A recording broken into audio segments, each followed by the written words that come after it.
Hello guys! As I promised, I would like to tell you on how I became a nurse here in Germany. So sa gustong may detailed info na malaman, comment lang kayo or message lang kayo. Pag free ako, re-replyan ko kayo.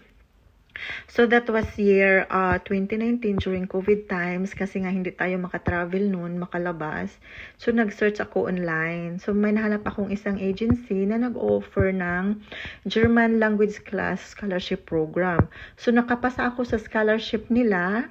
After noon, nag-start agad ako ng A1 to B2 level ng language class. Nung matapos ko yung B2 level ko, umuwi ako ng Pinas, doon ako nag-take ng language exam. Ang language exam, hindi siya madali. Nakatatlong take ako. Nung unang take ko, ang expression lang ang naipasa ko. Tapos yung mga writing, doon na sa pangatlong take ko. So after noon, after 2 months, lumabas ang result ng exam. Tapos na-process agad ni agency ang mga papers, ang visa ko. Tapos lumabas din agad ang visa, I think after 1 month or more. Tapos after lumabas ang visa, 2 weeks lang noon, lipad na agad kami sa Germany. So by that time na nag-aaral ako, hiningian ako ng mga documents ng agency.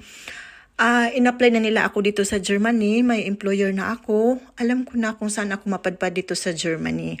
Tapos, anerkant na din ako by that time kasi nakapasa ako ng, kinikredit nila yung years of experience ko as a nurse. So, I had already 11 years by that time na nag-apply ako. So, anerkant na ako nung pumunta dito.